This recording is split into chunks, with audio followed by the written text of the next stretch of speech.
Top of the morning to you. No, that was absolutely shocking. But this is an Irish themed video. For St. Paddy's Day, we have a shepherd's pie made with Guinness.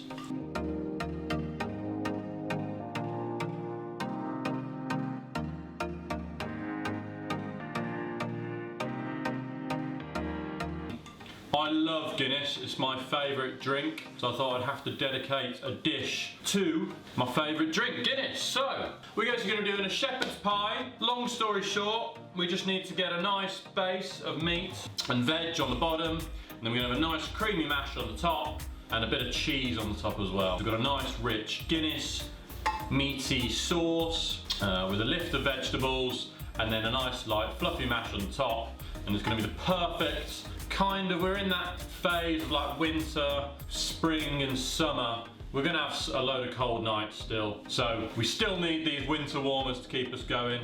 And this is the perfect dish for Guinness lovers and anyone who likes shepherd's pie. So, what do we need? Frying pan, roasting dish, and then we do need a pan of boiling water for the potatoes. We're going to be having 1 tablespoon of Worcestershire sauce, Guinness, beef stock, minced lamb from Lyons. It has to be from a local butcher's. We don't want any rubbish from supermarkets. Again, quality is key for all our recipes. Minced lamb, onions, carrots, celery, cloves of garlic. What is this, you may think? It is nutmeg. We're going to be having a little bit of sprinkle of nutmeg over the top. Something a bit different. We've got some flour, which will thicken up the sauce. Cheese, bit of mozzarella and cheddar.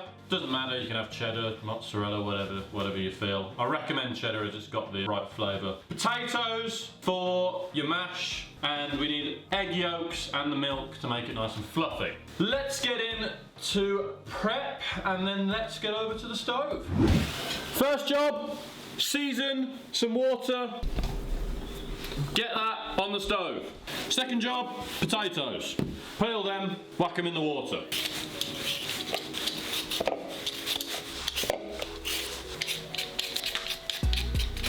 Just boil.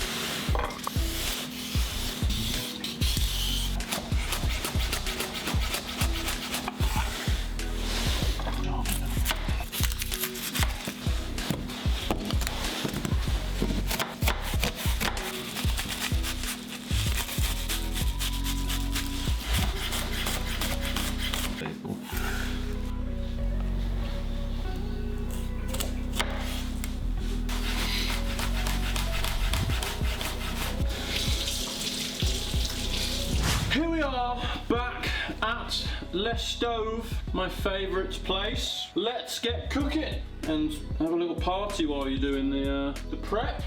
We have our potatoes boiling away. We want them almost breaking down by the time we come to mash them, which is going to go on top of our beautiful beefy, lamb, it's just shepherd's pie, not cottage pie. Lamb, veg, Guinness, nice rich sauce. So first of all, we're going to be frying off our onions with our celery and our carrot to soften them up. Slide them in, fried up. Garlic in as well, so carrots, celery, garlic and onions. We're going to add a little bit of seasoning. Just going to sweat them down for roughly 5 minutes. We're going to give our potatoes a little test. They still need a lot longer, so by the time we've cooked this, hopefully they'll be soft. So get them on first thing, as I mentioned earlier. Get a quick fact about celery is it's one of the only vegetables that has 0 calories, or it might have a few calories, but by the time you've eaten it, you burn off more calories than it has inside. So it's a quick little fact for you if you didn't know. Guinness related joke. Tried to get myself into the Guinness World Records as the oldest man alive. It's taken me a rather long time. Ooh. Our veggies are nice and softened. So the next tool is our minced lamb. We're going to be sliding all that in. Again, I've got a kilo. I'm going to be feeding about 4 to 5 people, working about 200 grams a head. Slide all of that on. Again, if you have a bigger pan, I'd probably recommend using it, but I don't. What we're doing here is we're kind of mixing all the ingredients together, getting all the flavours mingling and all the juices evenly through the mixture. We want to be cooking out till it's dry again, so we've got a bit of moisture come off the lamb. We're then going to be adding our flour, and then you'll be adding your 1 tablespoon of Worcestershire sauce, your beef stock and your can of Guinness. So we're going to put on the bottom of our pan, and again, once we're ready, we'll mash the potatoes to go on top of the shepherd's pie. So the next stage is ready. I'm a bit skeptical about this. If you have a bigger pan, please use a bigger pan. I've just been rummaging around. I don't have a bigger pan. The next stage is we're going to be putting the flour in with our cooked meat and veg, and then you add your sauces or your liquids, and then it creates a nice gravy. I would love to have a bigger pan, but this is going to be quite funny for you at home. Let's go. If I create a mess on the stove, it will still taste exactly the same. I'll just have a lot more washing up to do. Sprinkle your flour in, mix that round. Worcestershire sauce time. We're just going to put a little drop in, not much, 1.5 tablespoons. We're ready to add our beef stock. Again, you can use cubes or whatever. I've got a nice fresh beef stock from Lyons. Then we pour in all that in. So we're all ready for the Guinness. I think I'm going to have to try and separate these 2 pans apart, because that is not going to go in there without a mass explosion in my kitchen. Another big perk of me making these videos is you don't have to make the errors that I make. The error I made is I knew I didn't have a big enough pan, and I kept believing that I would have a big enough pan. We're going to spread the Guinness, the main ingredients, evenly. Half in there, half in there. We're going to cook that out. We're going to leave that cooking out. Just give it a quick mix for roughly 10 minutes while we do the mash. So get rid of your water, pour it in the colander over a sink. Water gone, potatoes back in. Give them a mash. Turn your heat right down for your potatoes. For a really fluffy mashed potato, we need a bit of milk and some egg yolks. Here we have it. I have a brand new masher. It's as exciting as we get at the moment with all this lockdown shenanigans going on. Right, so that's mashed down. We're going to add a bit of milk. It's about half of 1 litre, about 500 ml. Look at that, instantly turning into a lovely, mashy, smooth mashed potato. Bit of seasoning, salt and pepper. Add a bit of butter as well if you feel like you need a bit of extra flavour. And then we're going to add our egg yolks. Again, I'm just going to use the same spatula we're using to stir the meat. And again, you don't have to add these egg yolks, but I am. It just adds to an extra bit of the flavour. Crack that up now. We need to open that, and we need to pour the yolks out. Your whites, sorry, not your yolks, we need the yolks. Then we don't want to cook these yolks, so they need to instantly be mixed in. Cut your egg in half, throw it back and forth. Your white's then gone, I'm left with your yolk. Right, we're nearly ready. Mash is done. Our meat's bubbling along nicely. We're going to be cooking it in the oven for half an hour, so it will slightly dry out. So I'm happy with that. Again, you can add a smidge of flour if you want, but I'm going to pour that into the bottom of our roasting dish. Oven preheated to 180.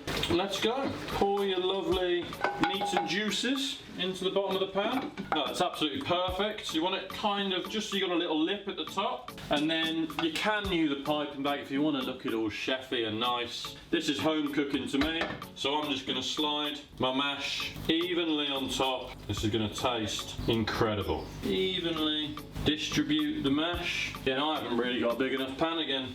We've got a lot of liquid that's going to pour over. So again, this is a smidge of a failure, but I've got to do a lot of washing up and a lot of cleaning up. Make it look a bit fancy. Let's put a few tractor lines over the top. But we have an amazing cottage pie. We're going to slide in the oven for half an hour.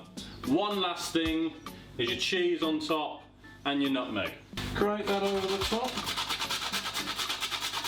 Sprinkle a bit of my mozzarella and cheddar mixture over the top. Half an hour in the oven, 180 degrees. I'm going to clean up the bomb site I've just made.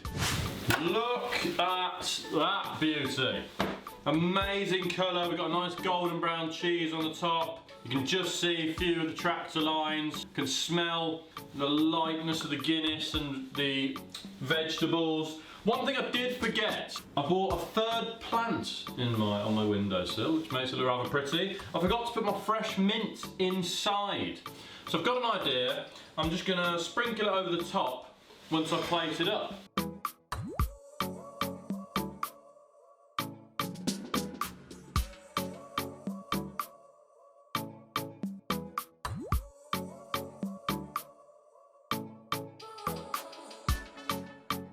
We have completed a beautiful Guinness shepherd's pie. Happy St. Patrick's Day to all my to all my Irish followers. Please subscribe and try this dish. It's going to be incredible. And don't forget, if you want to put your mint through the dish, whack it in before we put the mashed potato on top. I've got some nice mint over the top, so every spoonful I'm going to get a nice fresh burst of mint. So like, subscribe and comment, please, it means a lot. Happy St. Paddy's Day!